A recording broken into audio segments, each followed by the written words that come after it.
¿Dónde escondiste el dinero de la venta de la casa? Mi esposa está ahora en tu finca y no puede encontrar tus $200,000 para pagar la cocina nueva, gritaba Matías al teléfono con una furia que nunca antes había escuchado en su voz. Mi hijo, mi único hijo, el niño que crié sola después de quedarme viuda a los 32 años, me hablaba como si yo fuera una criminal, como si le hubiera robado algo que era suyo por derecho. Pero lo peor no fueron sus gritos. Lo peor fue lo que le respondí con una calma helada que ni yo misma sabía que tenía dentro. Cuando escuchó mis palabras, colgó el teléfono y corrió hasta donde estaba Vanessa, su esposa. Pero cuando entró en mi finca y vio lo que realmente había allí, se quedó paralizado del shock. Sin embargo, para entender cómo llegamos a ese momento, necesitas conocer toda la historia. Todo comenzó 6 meses antes, cuando finalmente reuní el valor para vender la casa grande. Aquella casa de 3 habitaciones en las afueras de la ciudad, con su jardín amplio y sus paredes llenas de recuerdos.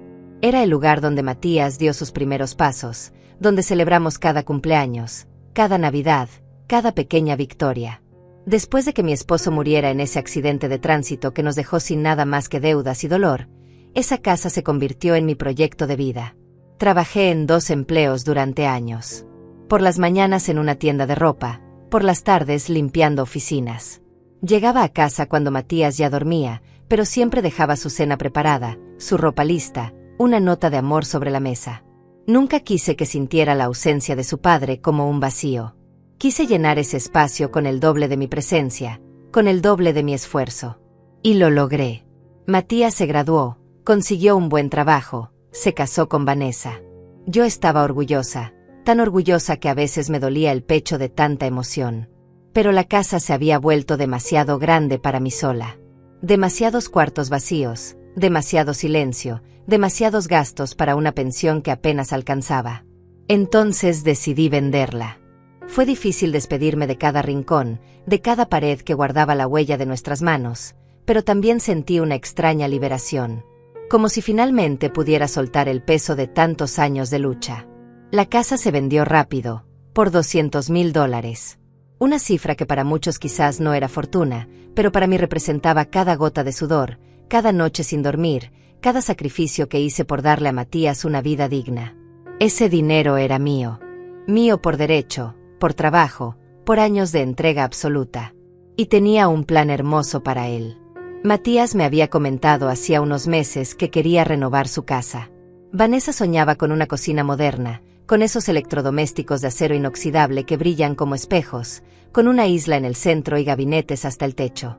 Me lo contó casi de pasada, como quien menciona un sueño lejano. Pero yo lo guardé en mi corazón como un secreto precioso. Mi plan era sorprenderlo. No solo pagarle la cocina, sino la renovación completa de su casa. Baños nuevos, pisos de madera, pintura fresca, todo. Quería ver su rostro cuando le dijera que todo estaba pagado, que no tenía que preocuparse por nada, que su madre una vez más había estado ahí para él. Imaginaba ese momento constantemente. Lo veía abrazándome, agradeciéndome, diciéndole a Vanessa: mira lo que hizo mi mamá por nosotros, mira cuánto nos ama. Ese pensamiento me llenaba de una felicidad cálida, como el sol de la tarde entrando por la ventana. Pero no podía simplemente darle el dinero así. Necesitaba organizarlo bien, asegurarme de que alcanzara para todo, de que cada peso estuviera bien invertido. Entonces tomé una decisión. Guardé el dinero en efectivo, bien escondido en mi pequeña finca. Había comprado esa propiedad modesta con una parte del dinero de la venta. Era una casita sencilla, con 2 habitaciones, una cocina pequeña, un terreno con árboles frutales. Nada lujoso, pero era mío, era tranquilo, era mi refugio. Y allí, en un lugar que solo yo conocía, guardé el resto del dinero. $150,000 en efectivo, envueltos cuidadosamente, protegidos, esperando el momento perfecto para convertirse en la sorpresa más grande que le daría a mi hijo. Mientras tanto, me dediqué a vivir con sencillez. Cultivaba mis propias verduras, cuidaba mis gallinas, hacía pan casero. El olor de la masa fermentando en las mañanas se mezclaba con el canto de los pájaros. Por primera vez en décadas, dormía toda la noche sin sobresaltos. No tenía que preocuparme por pagar hipoteca, por facturas enormes, por mantener una casa que me quedaba gigante.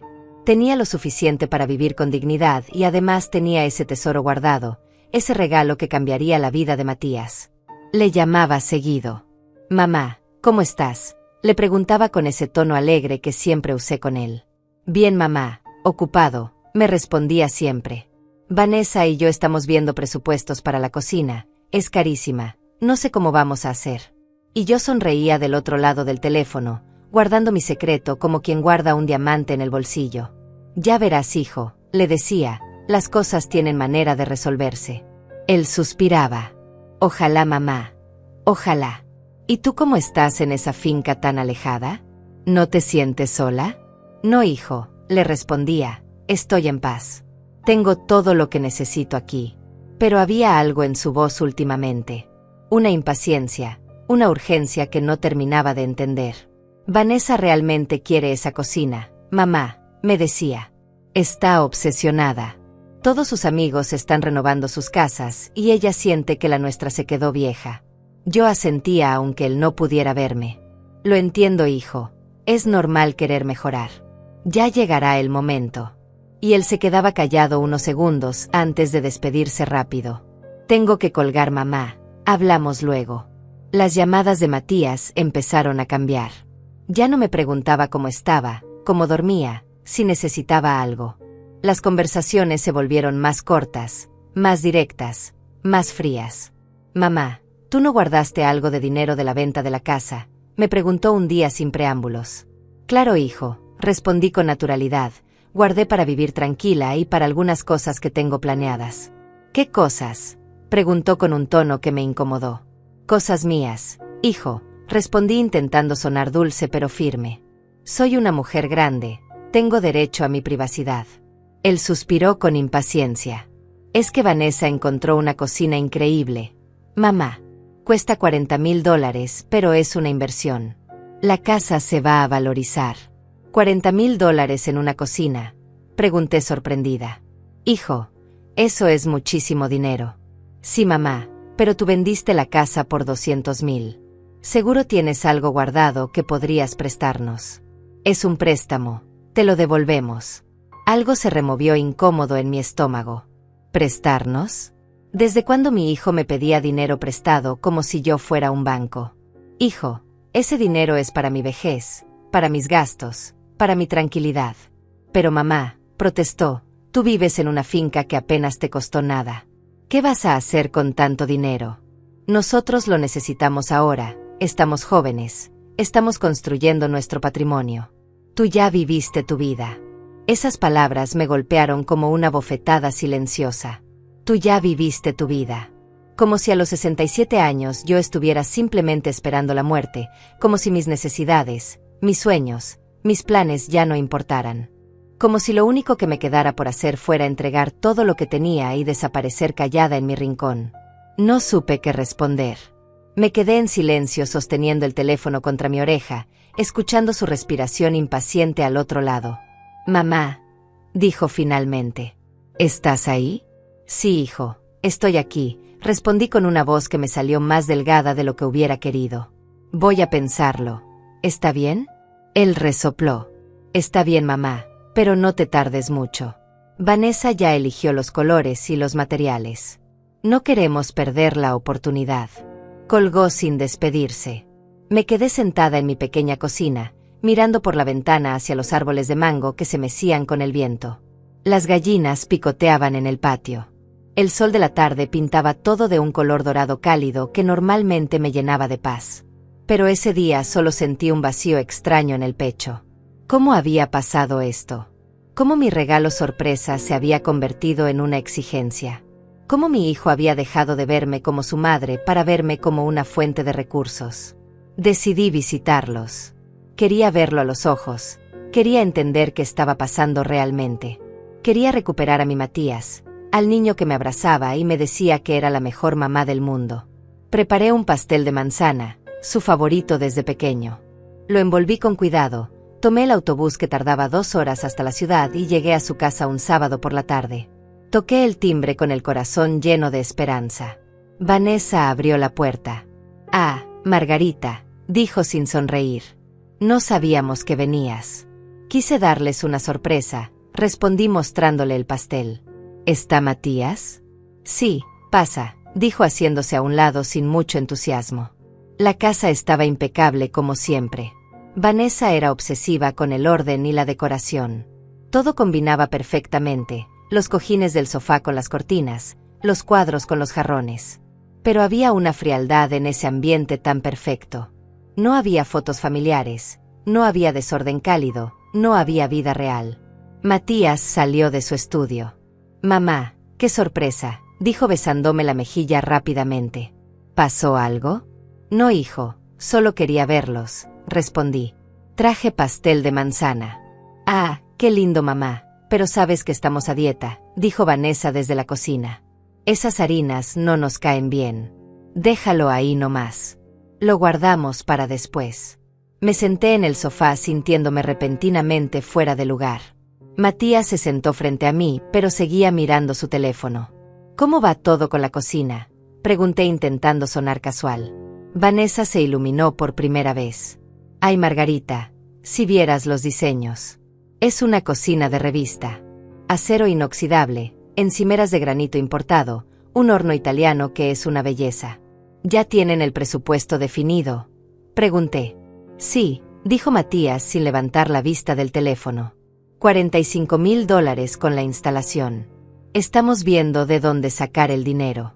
Hubo un silencio incómodo. Los dos me miraron entonces con una expectativa que me hizo sentir pequeña. ¿Y bien, mamá?, dijo Matías finalmente. ¿Pensaste en lo que hablamos? Yo quería decirle que sí, que tenía el dinero, que mi plan siempre había sido ayudarlos. Pero algo en la forma en que me miraban, como si fuera mi obligación, como si les debiera algo, me detuvo. Hijo, ese dinero es mi seguridad, comencé a decir. Si me pasa algo, si me enfermo, necesito tener recursos. Vanessa dejó escapar una risa corta y amarga. Margarita, por favor. Vives en una finca que no tiene gastos. ¿Qué puede pasarte? ¿Te vas a enfermar de qué? De vieja no se muere nadie. Matías no dijo nada para defenderme. Sentí que el aire se volvía pesado. De vieja no se muere nadie. Como si mi edad fuera un chiste, como si mis miedos no fueran válidos, como si no tuviera derecho a protegerme, a cuidarme, a pensar en mí misma. Me puse de pie lentamente. Creo que mejor me voy, dije con una voz que me tembló apenas. Tengo que tomar el autobús antes de que oscurezca. Matías se levantó. Te llevo, mamá. No, hijo, no te preocupes. Tomo el autobús. Pero mamá, insistió. No quiero que viajes sola de noche. No es seguro. Me estás diciendo que te preocupa mi seguridad, pero no te preocupa mi futuro, dije antes de poder detenerme. Él frunció el ceño. No entiendo a qué viene eso. Vanessa se cruzó de brazos. Lo que pasa es que eres egoísta, Margarita, dijo con una dureza que me cortó la respiración. Matías es tu único hijo. Lo criaste sola, siempre lo recuerdas. Pero ahora que puedes ayudarlo de verdad, cuando más lo necesita, te haces la víctima. Ese dinero lo ganaste gracias a una casa que se valorizó por estar en una buena zona. No fue solo tu esfuerzo. Fue suerte. Y ahora que tienes esa suerte, ¿no vas a compartirla con tu propia sangre? Miré a Matías esperando que dijera algo, que la detuviera, que me defendiera aunque sea un poco. Pero él solo bajó la mirada. Mamá, suspiró. Vanessa tiene un punto. Tú siempre nos dijiste que lo más importante es la familia. Me quedé paralizada. Mi propio hijo, el niño que cargué en mi vientre, que amamanté, que protegí de todo mal, estaba ahí parado dejando que su esposa me tratara como si yo fuera una tacaña sin corazón. El pastel de manzana seguía sobre la mesa, todavía tibio, todavía oliendo a canela y amor. Nadie lo había probado. Nadie lo probaría. Salí de esa casa sin despedirme. Simplemente tomé mi bolso y caminé hacia la puerta mientras escuchaba a Vanessa decir algo más, pero sus palabras ya no me importaban. Ya no podía escucharlas sin sentir que me ahogaba. Matías me siguió hasta la calle. Mamá, espera, me llamó. No te vayas así. Me volteé a mirarlo y creo que fue la primera vez en mi vida que lo vi realmente. No como mi bebé, no como mi proyecto de vida, sino como el hombre en el que se había convertido. Un hombre que permitía que me humillaran en su propia casa. Un hombre que había olvidado de dónde venía. ¿Sabes qué es lo más triste de todo esto, Matías? Le dije con una calma que me sorprendió a mí misma. Que yo planeaba darles todo. No solo la cocina. Todo.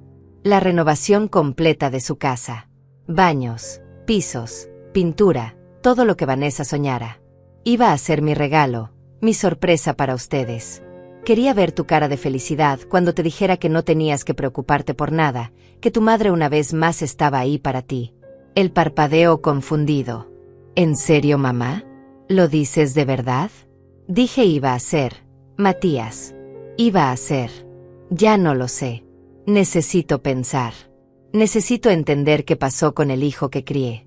Caminé hasta la parada del autobús mientras el sol se escondía detrás de los edificios. El cielo se pintaba de naranja y violeta, esos colores que siempre me parecían esperanzadores. Pero ese día solo veía oscuridad adelante. Durante las 2 horas de viaje de regreso a mi finca, no pude dejar de pensar en la mirada de Matías. No había sido de arrepentimiento. Había sido de cálculo. Como si estuviera evaluando si lo que le dije era cierto, si realmente tenía tanto dinero guardado, cuánto podría sacarme si jugaba bien sus cartas. Llegué a mi casa cuando ya era de noche. Las estrellas brillaban con esa intensidad que solo se ve lejos de la ciudad. Entré y me dejé caer en el sofá sin siquiera encender las luces. Me quedé ahí, en la oscuridad, escuchando el canto de los grillos, sintiendo como algo dentro de mí se quebraba lentamente. No era un quiebre ruidoso. Era silencioso, como cuando una taza fina se parte con una línea invisible que sabes que nunca podrá repararse del todo. Los días siguientes fueron extraños. Matías me llamaba a diario. Mamá, sobre lo del otro día, comenzaba siempre con ese tono conciliador que había aprendido a usar cuando quería algo de mí. Vanessa se pasó un poco. Ya sabes cómo es cuando se pone ansiosa. Pero yo también me pasé. Perdóname. Te queremos mucho. Y luego venía siempre la pregunta disfrazada de casualidad. ¿Es verdad que tenías planeado ayudarnos con más que la cocina? Yo respondía con evasivas. Ya veremos, hijo, ya veremos. Primero necesito ordenar mis cosas. Él suspiraba frustrado, pero intentaba no demostrarlo. Está bien, mamá, tómate tu tiempo. Pero no mucho, ¿sí? Vanessa ya empezó a buscar contratistas. Una tarde, 2 semanas después de aquella visita desastrosa, recibí una llamada de un número desconocido. Margarita, dijo una voz femenina que me resultó vagamente familiar. Soy Edith, la hermana de tu difunto esposo. ¿Te acuerdas de mí? Edith. Claro que me acordaba. Nos habíamos visto pocas veces después del funeral de mi esposo, 35 años atrás. Ella vivía en otro país y el contacto se había perdido con el tiempo. Edith, qué sorpresa, respondí. ¿Cómo estás? ¿Cómo conseguiste mi número? Me lo dio una prima nuestra que te vio en el mercado el mes pasado, explicó.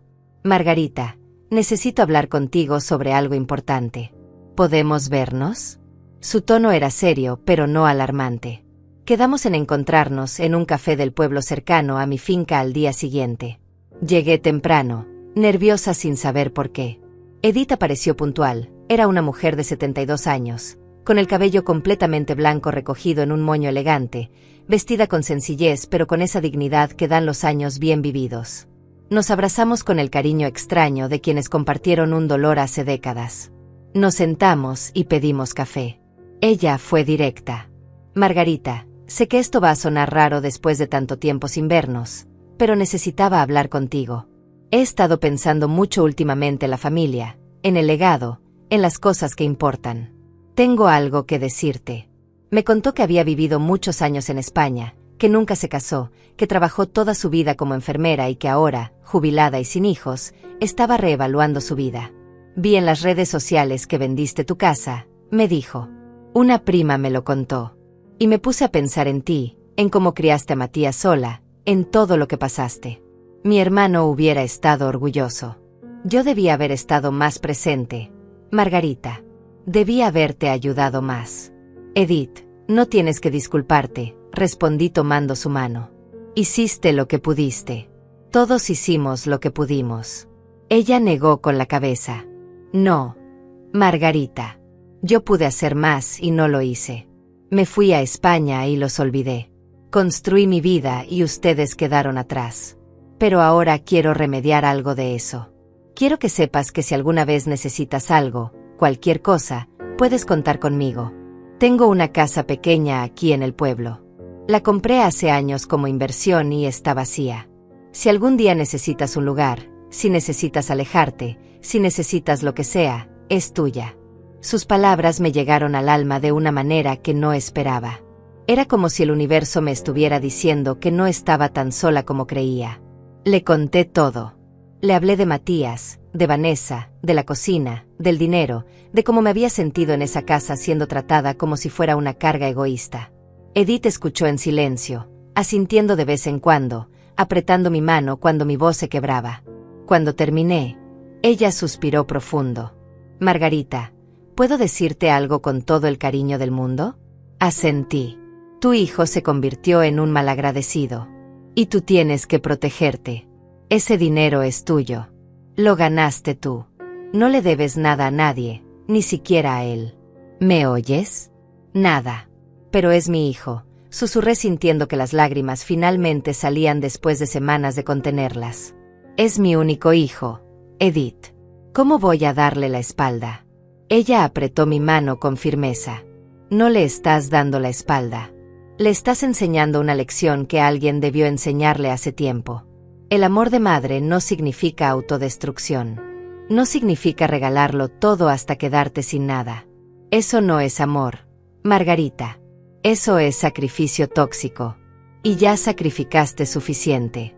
Salí de ese café con algo diferente en el pecho. No era paz todavía, pero era claridad. Edith me había dado permiso para algo que yo no me había dado a mí misma, para pensar en mí, para protegerme, para decir no sin culpa. Durante los siguientes días, Matías seguía llamando. Las llamadas se volvieron más insistentes. Mamá, necesitamos una respuesta. Los contratistas están esperando. Vanessa ya eligió todo. Solo falta el dinero. ¿Nos vas a ayudar o no? Su tono ya no era suave. Ya no fingía paciencia. Era demanda pura. Una noche, eran casi las 10, mi teléfono sonó. Era Matías otra vez. Mamá, esto es ridículo. Lleva semanas dándonos vueltas. Necesitamos una respuesta ahora. Hijo, son las 10 de la noche, respondí. ¿No puede esperar hasta mañana? No, mamá, no puede esperar. Vanessa está furiosa. Dice que si no le das el dinero, va a conseguirlo de otra forma.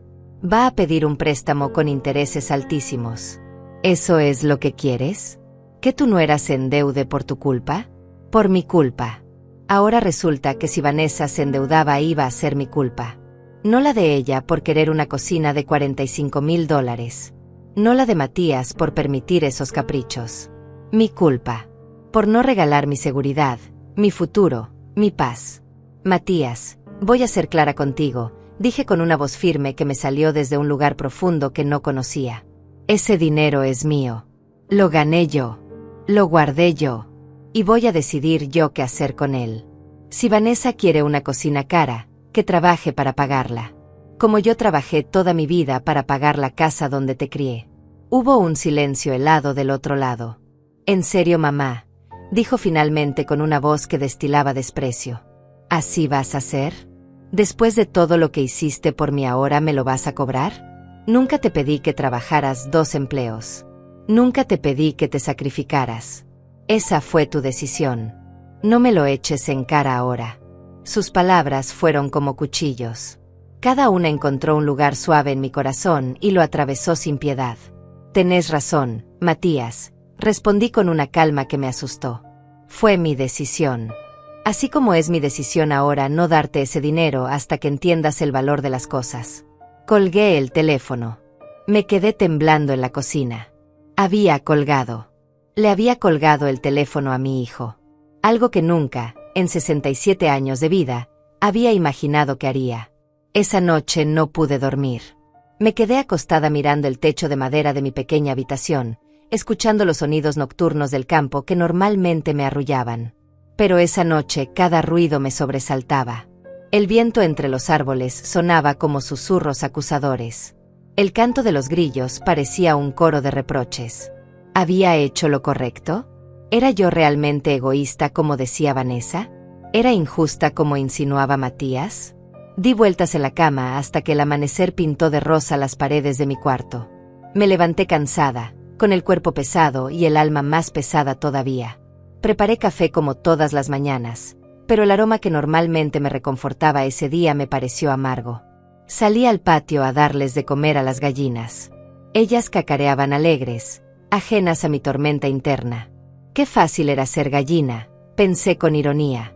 Comer, poner huevos, dormir. Sin hijos que te rompieran el corazón. Sin decisiones imposibles que tomar. El teléfono sonó cuando apenas eran las 7 de la mañana. Era un número desconocido. Contesté con cautela. Margarita, dijo una voz femenina que no reconocí. Soy Lidia, amiga de Vanessa. Ella me pidió que te llamara. Necesita hablar contigo, pero dice que no le contestas. Mi corazón se aceleró. ¿Le pasó algo a Matías? No, tranquila. Matías está bien. Es solo que Vanessa está muy preocupada por la situación y pensó que tal vez si hablabas conmigo, alguien neutral, podrías entender mejor las cosas. Entender mejor las cosas. Como si yo fuera una niña confundida que necesitaba que le explicaran la realidad. Lidia, con todo respeto, respondí, esto es un asunto familiar. No tengo nada que hablar contigo. Pero Margarita, insistió con un tono meloso que me irritó, Vanessa me contó todo. Sé que vendiste tu casa por mucho dinero y que ahora vives en una finca muy humilde. Es entendible que quieras guardar algo para ti, pero piensa en Matías. Él es tu único hijo. ¿No quieres que tenga una vida mejor? ¿No quieres que sea feliz? Colgué sin responder. Me temblaban las manos. Ahora Vanessa estaba reclutando amigas para presionarme. ¿Qué seguía? ¿Iban a hacer una campaña en redes sociales? Durante los siguientes 3 días, recibí 5 llamadas más de números desconocidos. Todas amigas de Vanessa, todas con el mismo discurso ensayado. Que los hijos son lo más importante. Que el dinero no sirve de nada en la tumba. Que una madre de verdad siempre pone a sus hijos primero. Dejé de contestar el teléfono. Dejé que sonara y sonara mientras yo seguía con mis tareas diarias. Regaba las plantas, cocinaba para mí sola, leía en las tardes. Intentaba mantener una rutina que me diera algo de cordura. Pero por dentro estaba destrozada. Me miraba al espejo y veía a una mujer mayor, cansada, con arrugas profundas alrededor de los ojos y la boca. ¿Era esto lo que merecía después de toda una vida de entrega? ¿Ser acosada, manipulada, presionada hasta quebrarme? Pensaba en todas las noches que me quedé despierta cuando Matías era pequeño y tenía fiebre. En todas las veces que comí poco para que él comiera bien. En todos los zapatos que no me compré para comprarle los suyos. En todos los sueños que pospuse para que él pudiera soñar sin límites. Y ahora él, mi hijo, mi razón de vivir durante tantos años, me trataba como si fuera su enemiga. Como si yo le debiera algo por haberlo traído al mundo, por haberlo criado, por haberlo amado con cada fibra de mi ser. El teléfono volvió a sonar. Esta vez era Matías. Mamá, necesitamos hablar en persona, dijo sin saludar siquiera. Esto no puede seguir así. Vanessa está muy alterada. No está durmiendo bien. Está obsesionada con la cocina y dice que si no conseguimos el dinero pronto, va a tener una crisis nerviosa. ¿Y yo qué, Matías? Pregunté sintiendo como la rabia finalmente empezaba a reemplazar la tristeza. ¿Yo no tengo derecho a estar alterada? ¿Yo no tengo derecho a no dormir bien? Mamá, por favor, no dramatices. Nadie te está pidiendo que te quedes sin nada. Solo queremos que nos prestes parte del dinero. Te lo vamos a devolver. ¿Cuándo, Matías? ¿En cuánto tiempo? ¿Con qué dinero? Tú y Vanessa tienen 2 autos nuevos. Salen a cenar afuera 3 veces por semana, se van de vacaciones 2 veces al año. ¿De dónde van a sacar dinero para devolverme? Hubo un silencio tenso. Has estado investigándonos, dijo con un tono acusatorio. ¿Nos estás espiando? No te estoy investigando, respondí. Soy tu madre. Veo lo que publicas en redes sociales. Veo cómo viven. Y está bien, tienen derecho a disfrutar su dinero. Pero entonces no vengan a decirme que están desesperados cuando lo que realmente están es acostumbrados a vivir por encima de sus posibilidades. Eso no es justo, mamá, protestó. Trabajamos duro. Merecemos disfrutar. Claro que merecen, Matías. Pero con su dinero. No con el mío. Otra vez ese silencio que se sentía como un abismo entre nosotros. Está bien, mamá, dijo finalmente con una frialdad que me heló la sangre. Veo que ya tomaste tu decisión. Espero que puedas dormir tranquila sabiendo que tu hijo te necesitaba y le diste la espalda. Colgó antes de que pudiera responder. Me senté en el piso de la cocina y lloré como no había llorado en años. Lloré por el niño que fue, por la relación que tuvimos, por los abrazos que ya no existían, por las conversaciones que se habían vuelto transacciones. Lloré por mí misma, por la madre que seguía siendo a pesar de todo, por la mujer que había olvidado ser mientras se convertía en madre. Las lágrimas caían y caían, mojando el piso de cemento que yo misma había trapeado esa mañana. Cuando finalmente pude levantarme, ya había oscurecido. Tenía los ojos hinchados y la garganta adolorida de tanto llorar. Me lavé la cara con agua fría y me obligué a comer algo aunque no tenía hambre. Sabía que tenía que mantenerme fuerte. Sabía que esto apenas estaba comenzando. Y tenía razón. 3 días después, un sábado por la tarde, escuché el ruido de un auto acercándose por el camino de tierra que llevaba a mi finca. Me asomé por la ventana y vi el carro de Matías levantando polvo. Detrás venía otro auto que reconocí como el de Vanessa. Se bajaron los dos. Matías traía el ceño fruncido. Vanessa tenía esa expresión de determinación que ya conocía, la mandíbula tensa, los labios apretados. Venían preparados para una confrontación. Salí a recibirlos al porche. Hola, mamá, dijo Matías sin sonreír. Necesitamos hablar. Aquí no hay nada que hablar, respondí cruzándome de brazos. Ya te dije mi posición. Vanessa dio un paso al frente. Margarita, esto es ridículo. Tenés $200,000 guardados y vivís como una indigente en esta casita. ¿Para qué querés tanto dinero? ¿Te lo vas a llevar a la tumba? Miré a mi hijo esperando que la detuviera, que le dijera que no me hablara así. Pero él solo miraba hacia otro lado, incómodo pero silencioso. Vanessa, respondí con toda la calma que pude reunir, te voy a pedir por favor que te retires de mi propiedad. Esta conversación es entre mi hijo y yo. Ella soltó una risa seca. Ah, claro. Entre madre e hijo. Pero yo soy su esposa, Margarita. Lo que le afecta a él me afecta a mí. Y tu egoísmo nos está afectando a los dos. Matías finalmente habló. Mamá, Vanessa tiene razón. Esto nos está afectando a nuestra relación. Ella siente que mi familia no la apoya. Siente que tú no la valoras. Yo no la valoro, repetí sintiendo como la indignación crecía en mi pecho. Yo no la valoro. Yo, que en 3 años de matrimonio nunca les pedí nada. Yo, que los invité a comer cada vez que venían de visita. Yo, que nunca me metí en su relación aunque viera cosas que no me gustaban. Yo no la valoro porque no quiero regalarle $45,000 para una cocina. No son 45,000, gritó Vanessa perdiendo la compostura. Con todo lo demás que necesitamos son 80,000. Necesitamos los baños también, y los pisos, y la pintura. Necesitamos rehacer toda la casa. Y vos tenés el dinero ahí guardado pudriéndose mientras nosotros nos matamos trabajando. $80,000.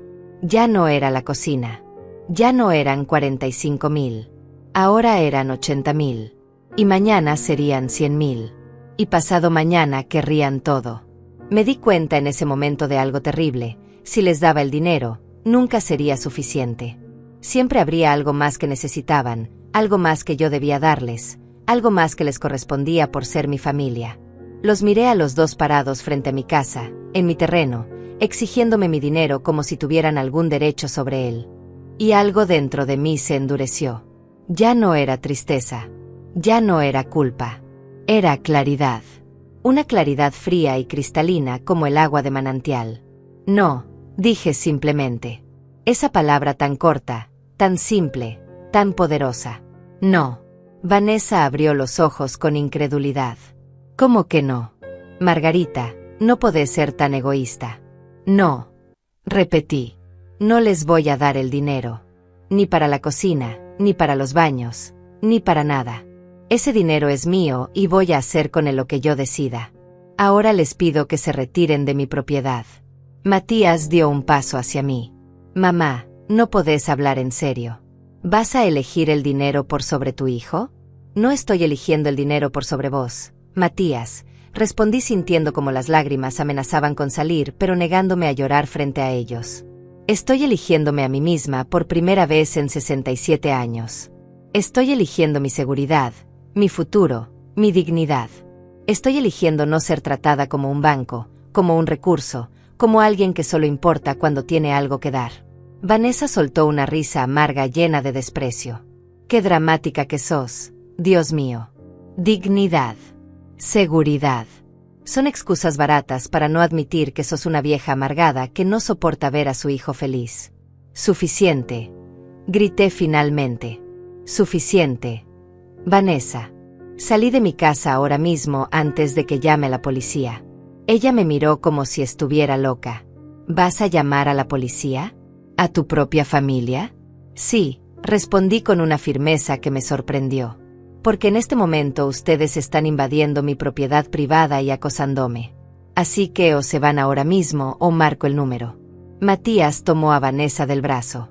Vamos, le dijo. No tiene sentido seguir hablando con ella. Está empecinada. Cuando se le pase el berrinche nos va a buscar. Se fueron sin despedirse, subieron a sus autos y se alejaron levantando nubes de polvo que tardaron varios minutos en asentarse. Me quedé parada en el porche viendo cómo desaparecían por el camino. Mi cuerpo temblaba completo. Las piernas apenas me sostenían. Entré a la casa y me desplomé en el sofá. Había confrontado a mi hijo. Había echado a mi nuera. Había dicho no y aunque me dolía cada célula del cuerpo, también sentía algo extraño. Algo que no había sentido en mucho tiempo. Sentía que había recuperado un pedazo de mí misma. Esa noche llamé a Edith. Necesitaba escuchar una voz amiga, una voz que me recordara que no estaba perdiendo la razón. Ella contestó al segundo timbre. Margarita, justo estaba pensando en ti. ¿Cómo estás? Le conté todo. Lo de la visita, lo de Vanessa, lo de los $80,000, lo de haberlos echado. Edith escuchó en silencio y cuando terminé de hablar, suspiró profundo. Hiciste lo correcto, Margarita. Sé que duele. Sé que te sientes como si hubieras fallado como madre.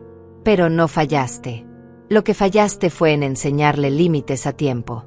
Pero nunca es tarde para empezar. ¿Y si no vuelve a hablarme? Pregunté con la voz quebrada. ¿Y si perdí a mi hijo para siempre? Si lo perdés por esto, me respondió con una ternura que me hizo llorar, entonces él nunca fue realmente tuyo. Fue alguien que te usó. Y una madre no puede vivir siendo usada por su hijo. Eso no es amor, Margarita. Eso es abuso disfrazado de amor. Sus palabras me calaron hondo. Tenía razón. Yo lo sabía. Pero aceptar esa verdad era como aceptar que todos esos años de sacrificio habían sido en vano. Que había criado a alguien incapaz de valorarme. Pasaron 2 semanas sin noticias de Matías. 2 semanas de silencio absoluto. Yo no lo llamé. Por primera vez en mi vida, no fui yo quien buscó el contacto. Y ese silencio me enseñó algo importante. Me enseñó que yo siempre había sido quien mantenía la relación viva. Yo la que llamaba, yo la que preguntaba, yo la que buscaba, yo la que daba. Y cuando dejé de hacerlo, simplemente no hubo relación. Eso me partió el corazón, pero también me liberó de una ilusión que había cargado durante años. Una tarde, estaba en el jardín cortando tomates cuando escuché un auto. Mi corazón se aceleró pensando que era Matías, que tal vez venía a disculparse. Pero cuando levanté la vista vi que era Edith. Se bajó del auto con una bolsa de papel en las manos. Te traje pan fresco y queso del mercado, dijo sonriendo. Pensé que podíamos almorzar juntas.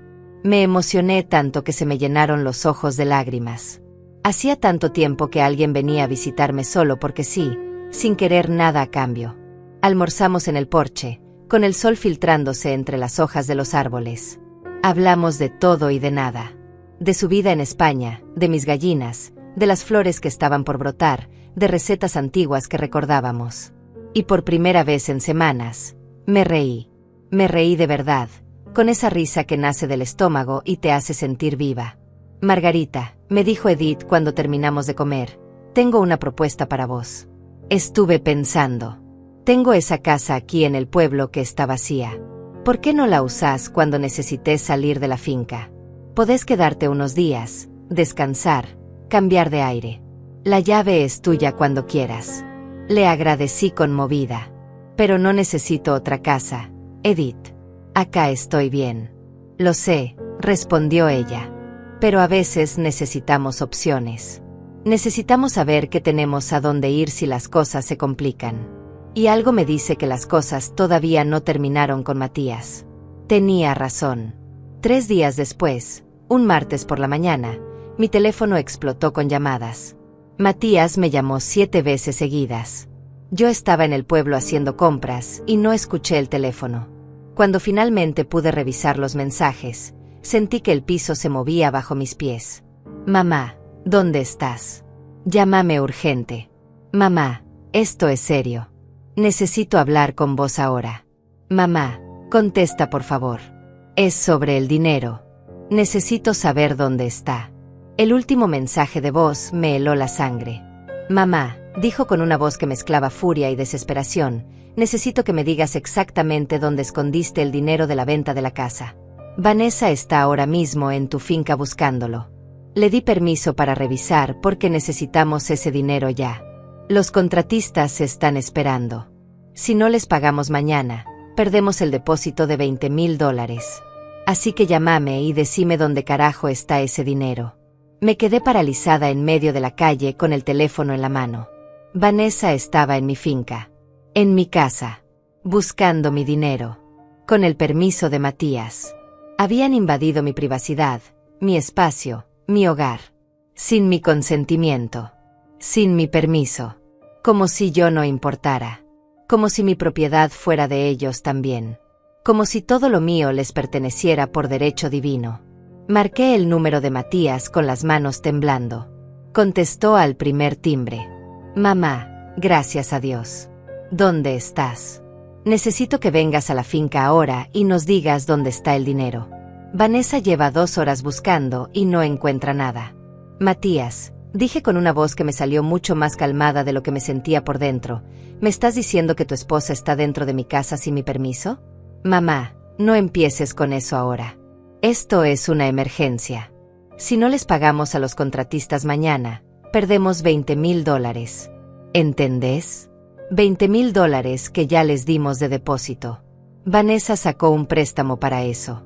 Ahora necesitamos el resto del dinero o estamos arruinados. Entonces no era un préstamo que iban a pedir. Ya lo habían pedido. Ya habían gastado dinero que no tenían asumiendo que yo iba a darles el mío. Habían tomado decisiones financieras terribles contando con mi plata sin siquiera preguntarme. Y ahora la emergencia, la desesperación, la ruina, todo era mi responsabilidad. Matías, respondí, Vanessa necesita salir de mi casa inmediatamente. Lo que hizo es ilegal. Es allanamiento de morada. Mamá, por favor, rogó con una voz que intentaba sonar desesperada, pero que yo ya no podía creer.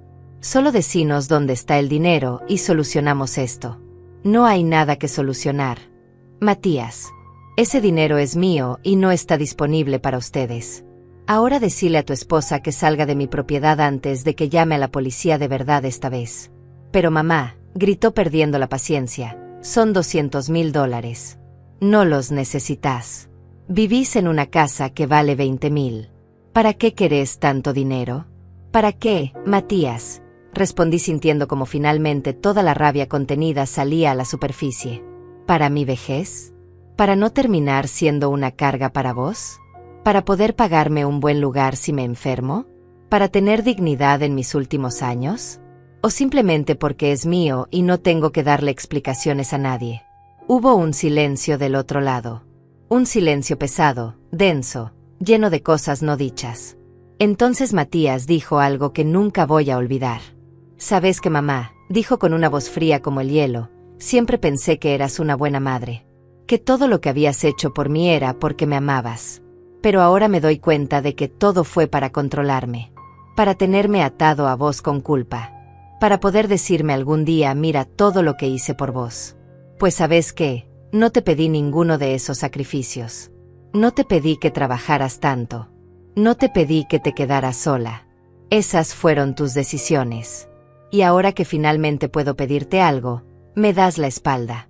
Cada palabra fue como un golpe físico, como si me estuviera pegando con un martillo en el pecho, una y otra vez. Matías, susurré sintiendo como las lágrimas finalmente rodaban por mis mejillas. ¿De verdad crees eso? ¿De verdad pensás que todo lo que hice fue para manipularte? Él resopló. No sé qué pensar ya, mamá. Solo sé que te necesito ahora y no estás. Así que sí, estoy decepcionado. Estoy muy decepcionado. Y Vanessa tiene razón. Sos egoísta. Vivís como pobre teniendo dinero. Eso no es ser humilde, mamá. Eso es ser tacaña. Corté la llamada. No pude seguir escuchando. Me dejé caer en un banco de plaza que había cerca. La gente pasaba a mi alrededor, viviendo sus vidas normales, ajenos a que mi mundo se estaba desmoronando. Mi hijo me había llamado controladora, manipuladora, egoísta, tacaña. Mi hijo, por quien había dado todo, me odiaba. Me odiaba porque no le daba más. Porque finalmente había puesto un límite. Me quedé ahí sentada no sé cuánto tiempo. Quizás 20 minutos, quizás una hora. El sol se movía lento en el cielo. Las palomas picoteaban migas cerca de mis pies. El mundo seguía girando aunque el mío se hubiera detenido. Finalmente me levanté y caminé hasta donde había dejado el auto. Conduje de regreso a la finca con el corazón en la garganta. No sabía qué iba a encontrar. Si Vanessa seguiría ahí. Si habría destrozado mi casa buscando el dinero. Si habría llamado a más gente. Cuando llegué, el auto de Vanessa ya no estaba. La puerta de mi casa estaba abierta. Entré lentamente, preparándome para lo peor. Y lo peor fue exactamente lo que encontré. Mi casa había sido saqueada. No había otra palabra para describirlo. Los cajones de la cocina estaban todos abiertos, con los cubiertos y utensilios tirados en el piso. Los gabinetes estaban vacíos, todo su contenido volcado sobre las mesadas. En mi habitación, el colchón estaba levantado, las sábanas arrancadas, mi ropa sacada del armario y tirada por todos lados. Habían abierto cajas que tenía guardadas con recuerdos, fotos viejas estaban esparcidas por el suelo, cartas que mi esposo me había escrito antes de morir estaban arrugadas, pisoteadas. Me arrodillé en el piso de mi habitación y tomé una de esas cartas. Era de nuestro primer aniversario. Mi amor, decía con la letra de mi esposo, que era médica y elegante, gracias por este año maravilloso. Gracias por Matías. Sos la mejor esposa y la mejor madre que pude haber deseado. Te amo hoy y siempre. La carta estaba manchada con una huella de zapato. Alguien la había pisado mientras revolvía mi vida buscando dinero. Abracé la carta contra mi pecho y lloré. Lloré por todo. Por mi esposo que había muerto demasiado joven. Por mi hijo que se había convertido en alguien que no reconocía. Por mí misma. Por la mujer que había creído que el amor era suficiente. Por todos los años que había vivido pensando que ser buena madre significaba darlo todo hasta no quedar nada de mí. Lloré hasta que no me quedaron más lágrimas. Hasta que el cuerpo se me quedó sin agua. Hasta que solo quedaron espasmos secos que me dolían en las costillas. Cuando finalmente pude levantarme, empecé a juntar todo. Doblé la ropa, guardé los recuerdos con cuidado, volví a colocar las fotos en sus cajas. Cada objeto que levantaba era un pedazo de mi vida que había sido profanado. Tardé 3 horas en dejar la casa medianamente ordenada. Cuando terminé, estaba físicamente exhausta pero mentalmente clara. Algo había cambiado en mí durante esas 3 horas de limpiar el desastre que mi nuera había dejado. Había cambiado para siempre. Llamé a Edith. Necesito tu ayuda, le dije sin saludar. Ella no preguntó nada. En 10 minutos estoy ahí, respondió. Y cumplió. Llegó en su auto pequeño, tocó la puerta y cuando la abrí y vio mi cara, simplemente me abrazó. No dijo pobrecita, no dijo ya va a pasar, no dijo esas frases vacías que la gente dice cuando no sabe qué decir. Solo me abrazó fuerte y me dejó llorar otra vez en su hombro. Cuando finalmente me separé, le mostré la casa. Le conté lo que había pasado. Ella recorrió cada habitación en silencio, con la mandíbula tensa y los ojos brillantes de furia contenida. Margarita, me dijo cuando terminó de ver todo, esto es un delito. Tenés que denunciarla. Negué con la cabeza. Es la esposa de mi hijo, Edith. Si la denuncio, pierdo a Matías para siempre. Ya lo perdiste, respondió ella con una dureza necesaria. El Matías que conociste, el niño que criaste, ese ya no existe. Este hombre que permitió que su esposa hiciera esto, que te habló como te habló, que te culpa por protegerte, ese no es tu hijo. Es un extraño que casualmente comparte tu sangre. Sus palabras eran crudas pero verdaderas. Y yo lo sabía. En el fondo de mi corazón, lo sabía desde hacía semanas. Quizás desde hacía meses. Quizás desde el día que Matías se casó con Vanessa y empezó a verme diferente. Como alguien útil o inútil dependiendo de lo que pudiera darle. Edith tomó mi mano. Vamos, dijo. Vas a venir conmigo al pueblo. Vas a quedarte en mi casa unos días. Necesitas alejarte de acá. Necesitas pensar con claridad. Y yo te voy a ayudar a proteger ese dinero como se debe. Hice una pequeña maleta con ropa para una semana. Cerré la casa con llave. Escribí una nota y la pegué en la puerta que decía: esta propiedad está bajo vigilancia. Cualquier intento de ingreso será denunciado a las autoridades. Era mentira lo de la vigilancia, pero ellos no lo sabían. Me subí al auto de Edith y nos fuimos. Mientras nos alejábamos por el camino de tierra, miré por el espejo retrovisor mi casita cada vez más pequeña. Y tuve la extraña sensación de que estaba dejando atrás no solo una casa, sino una versión completa de mí misma. La casa de Edith en el pueblo era pequeña pero acogedora. Tenía 2 habitaciones, una sala con muebles antiguos pero bien cuidados, una cocina con azulejos amarillos que le daban luz. Me instalé en la habitación de huéspedes que tenía una cama con una colcha tejida a mano y una ventana que daba a un patio con bugambilias. Esa primera noche dormí profundamente por primera vez en semanas. Como si mi cuerpo finalmente entendiera que estaba a salvo. A la mañana siguiente, Edith preparó café y nos sentamos en la mesa de la cocina. Necesitamos hacer un plan, me dijo. Primero, tenés que proteger ese dinero legalmente. ¿Está en un banco? Negué con la cabeza avergonzada. Está en efectivo, escondido en la finca. Edith cerró los ojos y respiró hondo. Margarita, por Dios. Eso es peligrosísimo. ¿Y si te roban? ¿Y si hay un incendio? Lo sé, susurré. Lo sé. Pero no confiaba en los bancos. Mi esposo perdió dinero en un banco que quebró hace años. Desde entonces siempre preferí el efectivo. Edith asintió comprensiva pero firme. Entiendo tus miedos. Pero esto es diferente. Ahora tenés gente buscando activamente ese dinero. Gente que sabe que existe. Tenés que sacarlo de ahí y ponerlo en un lugar seguro. Un banco con seguro, donde nadie más que vos pueda tocarlo. ¿Me ayudás a hacerlo?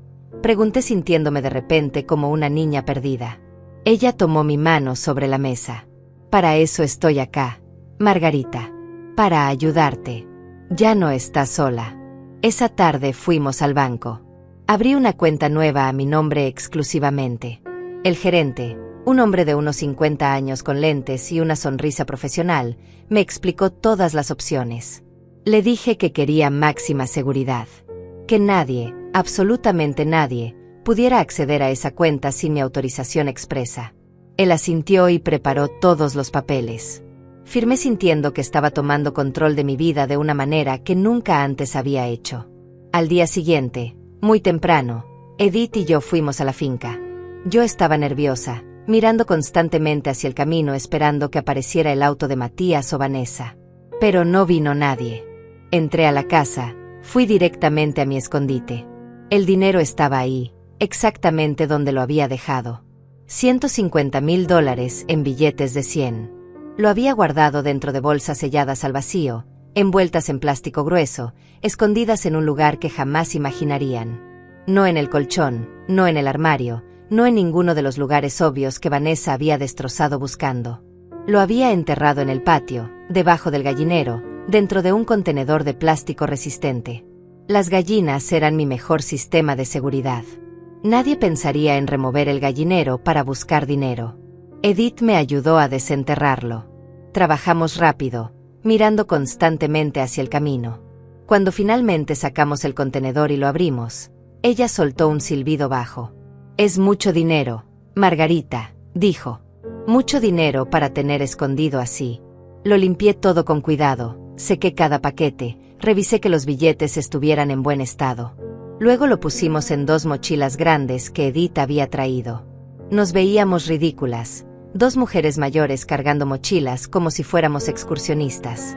Pero no había otra forma más discreta de transportarlo. Volvimos a tapar el agujero, acomodamos el gallinero exactamente como estaba.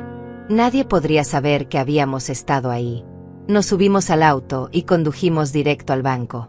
Mi corazón latía tan fuerte que sentía que todos podían escucharlo. En el banco, pedimos una sala privada. El gerente nos la concedió sin hacer preguntas. Depositamos todo el dinero. $150,000 contados billete por billete. El proceso tardó casi 2 horas. Cuando finalmente terminamos y recibí el comprobante del depósito, sentí como si un peso gigante se hubiera levantado de mis hombros. El dinero estaba a salvo. Nadie podía tocarlo. Nadie podía robarlo. Estaba protegido por las leyes y por el sistema. Ya no era vulnerable. Edith y yo celebramos esa noche con una cena sencilla que preparamos juntas. Pasta con salsa de tomate casera, ensalada fresca, una copa de vino que ella tenía guardada para ocasiones especiales. Brindamos por los nuevos comienzos, por la libertad, por la dignidad recuperada.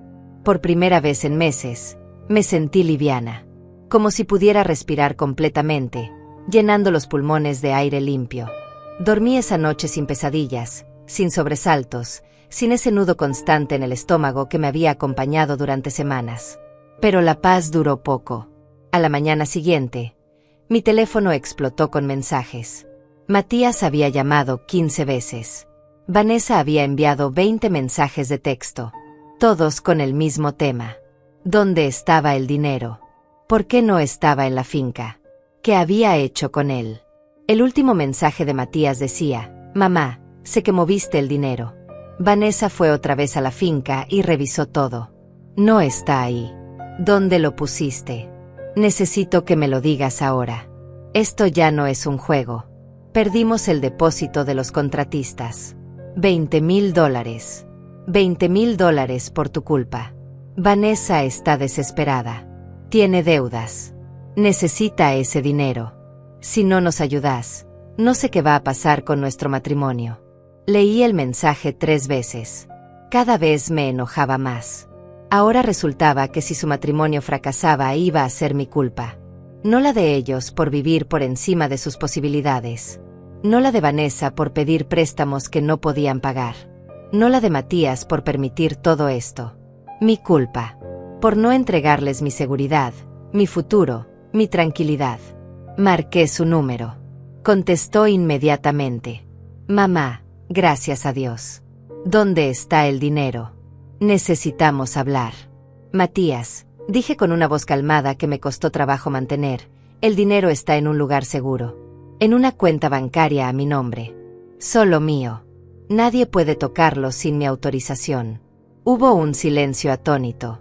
«¿Lo depositaste?», preguntó con incredulidad. «¿Todo?». «Sí, todo», respondí.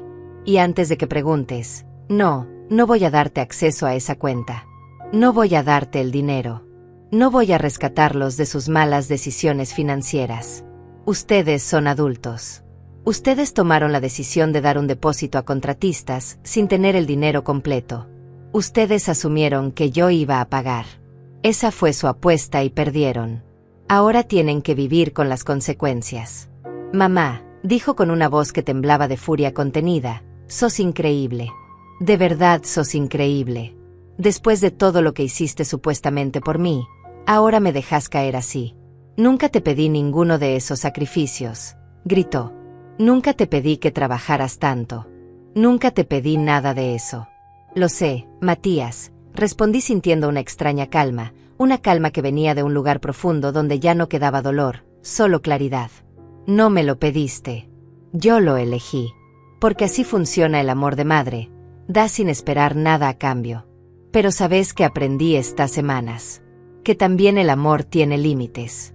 Que amar a alguien no significa destruirte por ellos. Que ser madre no significa ser un recurso infinito que se explota hasta que no queda nada. Aprendí que tengo derecho a mi propia vida, a mi propia seguridad, a mis propios sueños. Y aprendí que si mi hijo no puede amarme sin mi dinero, entonces nunca me amó realmente. No digas eso, protestó con una voz más chica. Claro que te amo. Entonces demostralo, Matías, respondí. Demostralo respetando mi decisión. Demostralo aceptando que ese dinero es mío. Demostralo siendo mi hijo otra vez en lugar de ser mi acreedor. Él se quedó callado unos segundos. Luego escuché la voz de Vanessa de fondo. ¿Qué dice? ¿Va a darnos el dinero? Y la respuesta de Matías fue lo que terminó de romper mi corazón, pero también de liberarme completamente. No, dice que no nos va a dar nada. Que el dinero es de ella. ¡Qué vieja egoísta! Escuché gritar a Vanessa. Que se muera sola entonces. Que se muera sola con su dinero. Matías, dije antes de que pudiera decir algo más. Voy a cortar ahora. Cuando estés listo para tener una conversación de adultos, cuando estés listo para verme como tu madre y no como tu banco, llámame. Pero hasta entonces, no quiero volver a saber de ustedes. No quiero llamadas exigiendo dinero. No quiero mensajes manipuladores. No quiero más invasiones a mi casa. Si vuelven a entrar a mi propiedad sin mi permiso, voy a denunciarlos. ¿Entendés? Esto se terminó. Colgué antes de que pudiera responder. Me temblaban las manos, pero también sentía algo parecido a la liberación. Como cuando te quitas un zapato que te ha estado apretando todo el día y finalmente tus pies pueden respirar. Edith estaba en la puerta de la cocina. Lo había escuchado todo. Vino y me abrazó sin decir nada. A veces el silencio es el mejor consuelo. Pasaron los días. 1 semana. 2 semanas. Matías no llamó. No escribió. Era como si hubiera muerto para mí, o yo para él. Y aunque dolía, aunque cada día me despertaba con ese dolor sordo en el pecho que te deja una pérdida, también había alivio. Ya no tenía que estar en guardia constante. Ya no tenía que preocuparme por la próxima llamada pidiendo dinero. Ya no tenía que sentir esa mezcla tóxica de amor y resentimiento cada vez que pensaba en mi hijo. Edith se convirtió en mi compañera constante. Cocinábamos juntas, caminábamos por el pueblo, íbamos al mercado los sábados. Me presentó a sus amigas, un grupo de mujeres de nuestra edad que se juntaban a tejer y conversar todas las tardes en la casa de una de ellas. Al principio me sentí incómoda, como una intrusa. Pero ellas me recibieron con una calidez que me sorprendió. Margarita, qué lindo tenerte acá, dijo una señora llamada Raquel que tenía el cabello plateado recogido en una trenza. Edith nos contó que estás pasando por un momento difícil con tu hijo. Todas hemos pasado por algo similar. Los hijos a veces son nuestras mayores alegrías y nuestras mayores desilusiones. Y era verdad. Una por una, fueron compartiendo sus historias. Raquel tenía un hijo que no le hablaba hacía 5 años porque ella no le había dejado su casa en herencia mientras vivía. Otra mujer, de nombre Lidia, tenía una hija que solo la visitaba cuando necesitaba que le cuidara a los nietos gratis. Otra había sido demandada por su propio hijo para que le diera dinero de su pensión. Escuchar esas historias me hizo sentir menos sola. Me hizo entender que esto que me pasaba no era único. Que había toda una generación de madres que habían dado todo y ahora estaban pagando el precio de haber dado demasiado. Una tarde, mientras tejíamos y conversábamos, Raquel me preguntó, ¿y qué vas a hacer ahora, Margarita? ¿Vas a quedarte esperando a que tu hijo reaccione? Me quedé pensando, ¿qué iba a hacer? Durante 67 años, mi vida había girado alrededor de otros. Primero mi esposo, luego mi hijo. ¿Quién era yo sin ellos? ¿Qué quería yo de la vida? No lo sé, respondí honestamente. Nunca me hice esa pregunta. Siempre pensé en qué necesitaban ellos, qué querían ellos. Nunca en qué quería yo. Entonces ya es hora de que empieces, dijo Lidia con una sonrisa sabia. Tenés dinero ahorrado. Tenés salud. Tenés 67 años, no 160. Todavía te queda mucha vida por delante. ¿Qué querés hacer con ella? Esa pregunta se quedó dando vueltas en mi cabeza durante días. ¿Qué quería hacer con mi vida? Era una pregunta tan simple pero tan compleja para alguien que había pasado décadas viviendo para otros. Empecé a hacer listas mentales de cosas que siempre había querido hacer pero nunca pude. Quería viajar. Siempre había soñado con conocer el mar Mediterráneo, caminar por las calles de España, probar comida de otros países. Nunca había salido del país. Nunca había tenido dinero ni tiempo para eso. Quería aprender cosas nuevas. Quería leer todos esos libros que había comprado y nunca abrí. Quería tener tiempo para mí misma sin sentir culpa. Una mañana me desperté con una claridad absoluta. Sabía exactamente qué iba a hacer. Me vestí, desayuné con Edith y le dije, necesito ir a una agencia de viajes. Ella levantó las cejas sorprendida pero sonrió. ¿Vas a viajar? Voy a vivir, respondí. Voy a hacer todo lo que siempre pospuse. Voy a ser egoísta por primera vez en mi vida. Y voy a disfrutarlo sin culpa. Edith se paró y me abrazó fuerte. Estoy orgullosa de vos, Margarita, susurró. Tan orgullosa. Fuimos juntas a la agencia de viajes del pueblo. Era pequeña, pero tenía pósters de lugares hermosos en las paredes. Playas turquesas, montañas nevadas, ciudades antiguas con calles empedradas. La agente, una mujer joven de unos 30 años, nos recibió con entusiasmo. ¿En qué puedo ayudarlas? Quiero viajar, dije sintiendo una emoción extraña en el pecho. Quiero ir a España. Quiero conocer la costa, las ciudades, quiero probar la comida, caminar sin rumbo, perderme y encontrarme. ¿Cuánto tiempo tiene pensado quedarse?, preguntó mientras abría su computadora. No lo sé, respondí. ¿Un mes? ¿2 meses? El tiempo que sea necesario hasta que sienta que viví lo que vine a vivir. La agente me miró con una sonrisa cálida. Me encantan las clientas como usted, dijo. Las que viajan para vivir, no solo para tachar lugares de una lista. Pasamos 2 horas planeando el viaje. Barcelona, Valencia, Granada, Sevilla, Málaga. Pequeños pueblos costeros que Edith me recomendaba porque los conocía de sus años viviendo allá. Reservamos hoteles sencillos pero cómodos. Nada lujoso, pero con encanto. Lugares donde una mujer sola se sentiría segura y bienvenida. Cuando terminamos y vi el total, mi corazón se aceleró. Eran $12,000 por 2 meses incluyendo vuelos, hoteles, un seguro de viaje y algo de dinero para gastos diarios. $12,000. Una parte de mí, esa parte que había sido entrenada durante décadas para ahorrar cada centavo, para sacrificar todo lujo, para vivir con lo mínimo, gritó que era demasiado dinero, que era un desperdicio, que era egoísta. Pero otra parte de mí, una parte nueva que estaba naciendo, susurró que me lo merecía, que había trabajado toda mi vida, que ese dinero era mío para usarlo como quisiera, que vivir también era una forma de honrar los años que había sobrevivido. Lo voy a hacer, dije antes de que pudiera arrepentirme. Quiero reservar todo. Salimos de la agencia con todos los papeles, los itinerarios, los vouchers. Edith estaba radiante. Margarita, estoy tan feliz por vos, dijo apretando mi mano. Vas a tener el viaje de tu vida. Y yo voy a estar acá cuando vuelvas, esperándote con los brazos abiertos. Gracias, Edith, le dije con lágrimas en los ojos. Gracias por aparecer en mi vida justo cuando más te necesitaba. Gracias por recordarme que todavía tengo derecho a soñar. Ella negó con la cabeza. No me agradezcas. Vos hiciste el trabajo duro. Yo solo estuve acá para acompañarte. Las siguientes semanas fueron un torbellino de preparativos.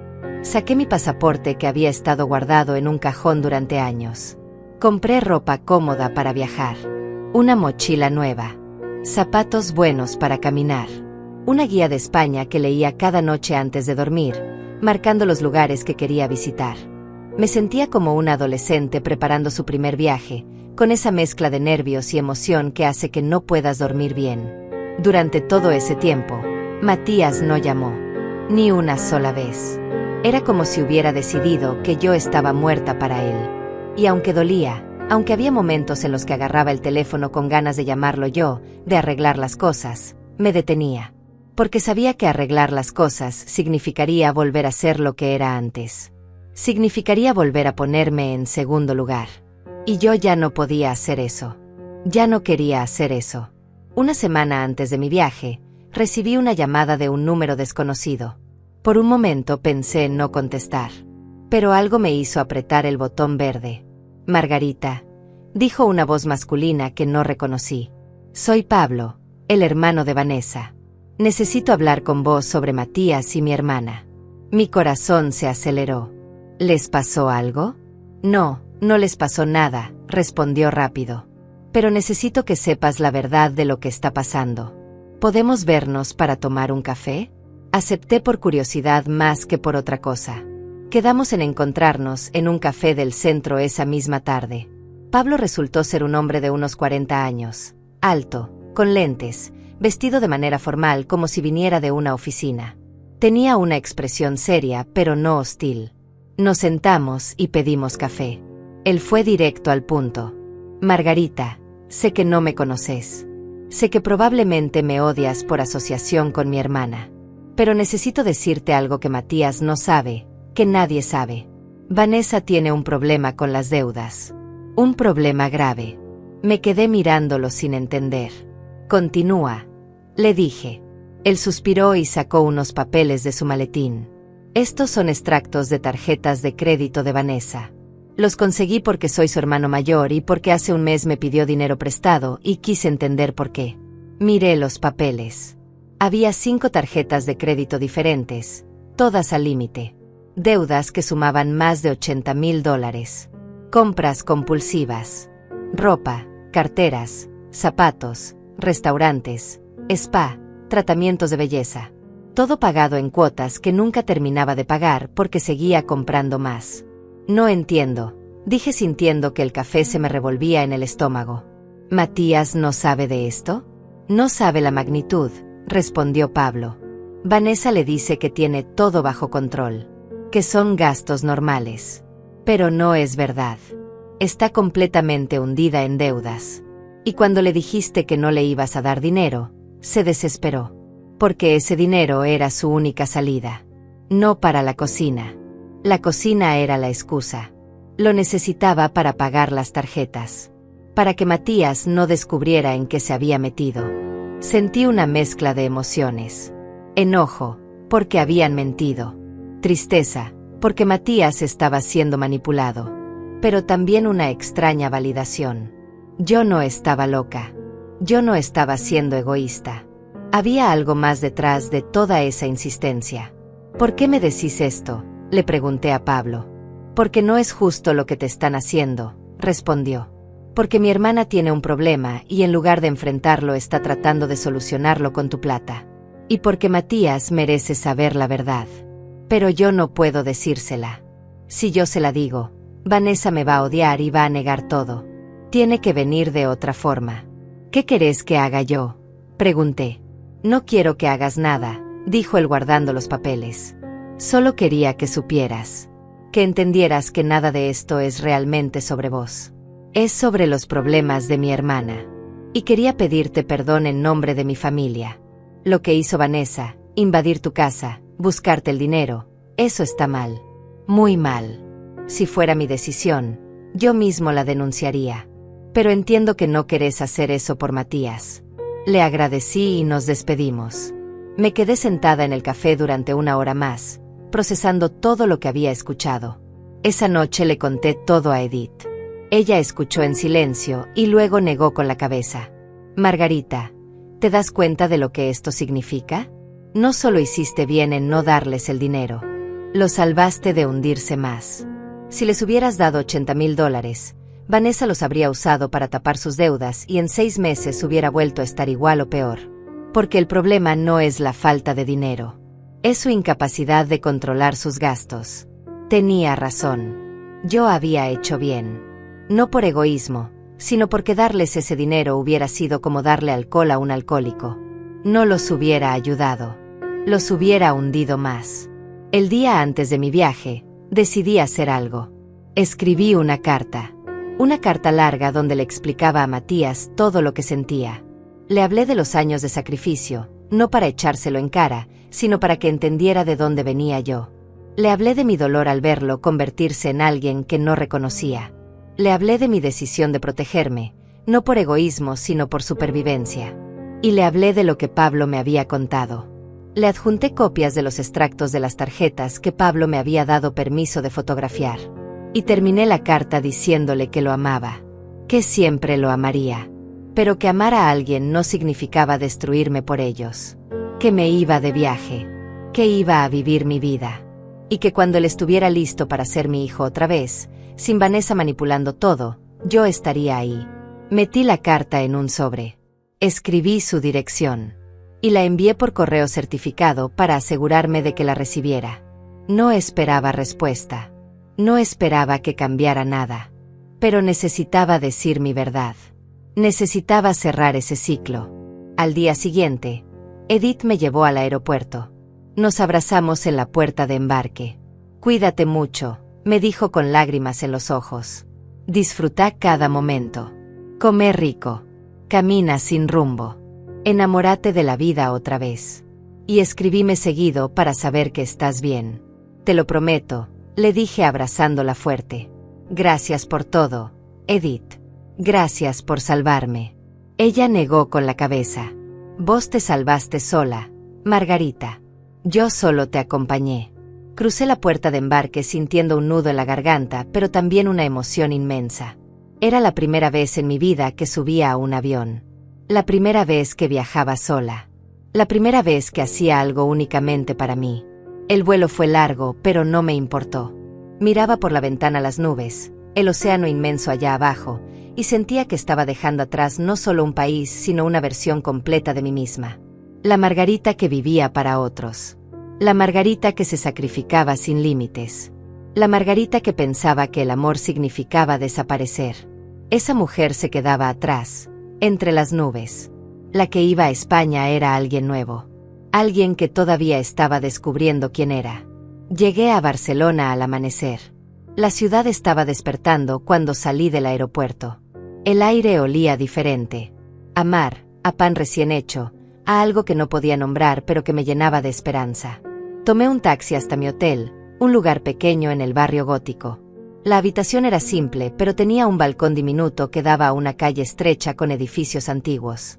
Me senté en ese balcón con una taza de café que compré en una cafetería de la esquina y simplemente respiré. Estaba ahí. Lo había logrado.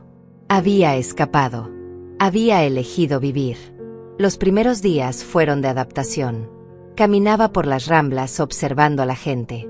Comía en pequeños restaurantes donde los meseros me trataban con paciencia cuando intentaba hablar español con mi acento diferente. Visitaba museos sin apurarme, sentándome frente a las pinturas el tiempo que quisiera sin que nadie me apurara. Compraba libros en librerías antiguas. Me perdía en callejones y encontraba plazas escondidas donde los ancianos jugaban ajedrez y los niños corrían persiguiendo palomas. Una tarde, estaba sentada en un café cerca de la playa escribiendo en un cuaderno que había comprado. Estaba escribiendo mis pensamientos, mis sentimientos, todo lo que había vivido estos meses. Una mujer de mi edad se sentó en la mesa de al lado. Era española, elegante, con el cabello corto pintado de un color plateado precioso. Me sonrió. ¿Sos turista?, preguntó con curiosidad. Soy una mujer viviendo, respondí sin pensarlo. Ella se rió con una risa cálida. ¡Qué respuesta más hermosa! ¿Puedo invitarte a un café? Se llamaba Isabel. Era escritora, viuda, tenía 70 años y vivía sola en un apartamento con vista al mar. Nos hicimos amigas instantáneamente, como a veces pasa cuando dos almas se reconocen. Le conté mi historia. Toda. Desde el principio hasta el final. Ella escuchó sin interrumpir, asintiendo de vez en cuando, apretando mi mano cuando mi voz se quebraba al recordar las partes más dolorosas. Cuando terminé, ella suspiró profundo. Margarita, me dijo, tu historia es la historia de millones de mujeres. Mujeres que dieron tanto que olvidaron guardarse algo para ellas mismas. Pero ¿sabes qué es lo hermoso? Que estás acá. Que elegiste vivir. Que elegiste salvarte. Eso no es egoísmo. Eso es valentía. Isabel se convirtió en mi guía no oficial. Me llevó a lugares que no estaban en las guías turísticas. Restaurantes familiares donde comíamos paella auténtica. Mercados donde los vendedores gritaban ofertas y el olor a pescado fresco se mezclaba con el de las flores. Playas pequeñas donde nos sentábamos a ver el atardecer mientras ella me contaba historias de su propia vida. De su matrimonio feliz que terminó demasiado pronto. De sus hijos que vivían lejos pero la llamaban seguido. De cómo había aprendido a estar sola sin sentirse sola. Un mes después de llegar a España, recibí un email de Edith. Matías había intentado contactarla preguntando por mí. Ella no le había dado información, solo le había dicho que yo estaba bien y que cuando quisiera hablar conmigo, tenía mi número. También me contó que había rumores en el pueblo de que Matías y Vanessa estaban teniendo problemas serios. Que se los veía discutir en público. Que Vanessa había vuelto a la casa de sus padres por unos días. Me dolió leer eso. Todavía me dolía pensar en mi hijo sufriendo. Pero también entendí que no era mi responsabilidad salvarlo. Que él tenía que aprender sus propias lecciones. Que yo no podía vivir su vida por él. Decidí quedarme en España otro mes más. Viajé a Valencia, Granada, Sevilla. Cada ciudad me enseñó algo diferente. En Valencia aprendí que nunca es tarde para probar cosas nuevas cuando tomé clases de cocina española. En Granada lloré frente a la Alhambra al ver tanta belleza acumulada en un solo lugar. En Sevilla bailé flamenco en una pequeña taberna, torpe y feliz, sin importarme lo ridícula que me veía. Estaba viva. Estaba sintiendo. Estaba viviendo cada momento con una intensidad que nunca antes había experimentado.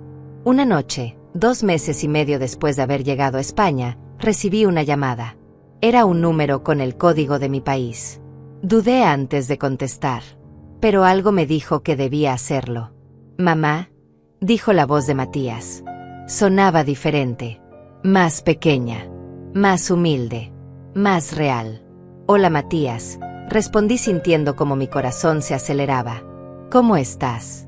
«Mal, mamá», respondió con honestidad. «Estoy muy mal. Vanessa y yo nos separamos. Descubrí todo. Las deudas, las mentiras, todo. Y leí tu carta. La leí 1000 veces. Y tenés razón en todo. Fui un idiota. Fui un hijo terrible. Y lo siento tanto, mamá.